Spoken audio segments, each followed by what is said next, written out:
जरा सोचिए, एक देश जो कुछ साल पहले तक अपने ज्यादातर हथियारों के लिए दूसरे देशों पर निर्भर था, आज वही देश दुनिया को हथियार बेच रहा है।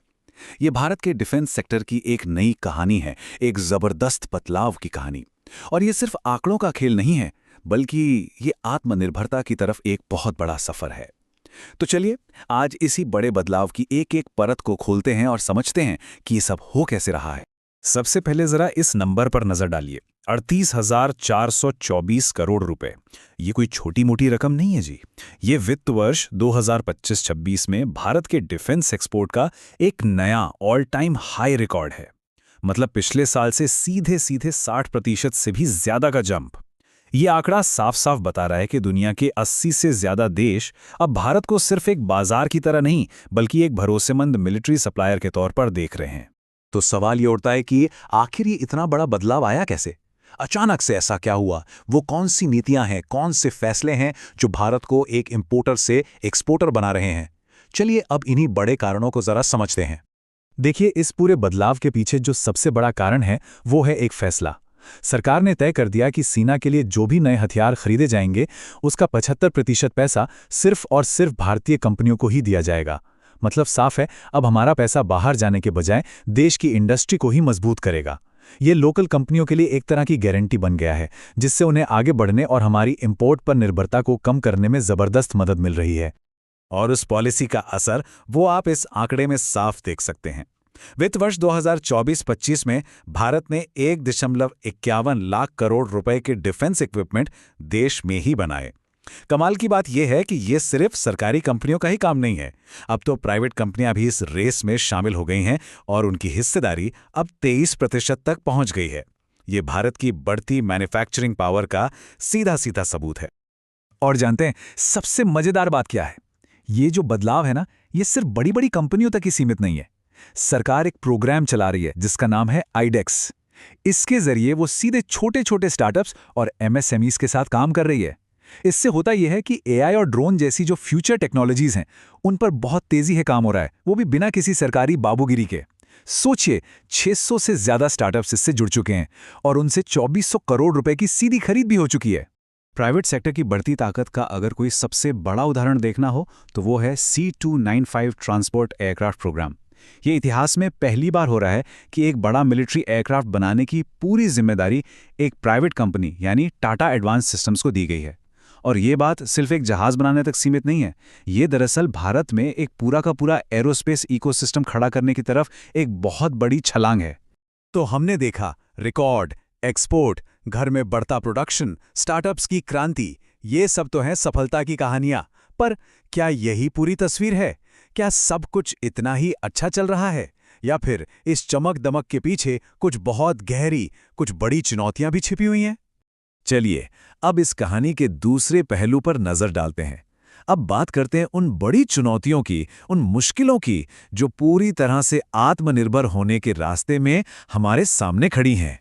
ये जो तस्वीर है ना, ये आत्मनिर्भरता की सबसे बड़ी सच्चाई और सबसे बड़ी पहेली दोनों को एक साथ दिखाती है। एक तरफ है हमारा अपना made in India Tejas fighter jet, और दूसरी तरफ है उसका दिल यानी उसका इंजन जो आता है अमेरिका से। और बस यही हमारी सबसे बड़ी चुनौती है।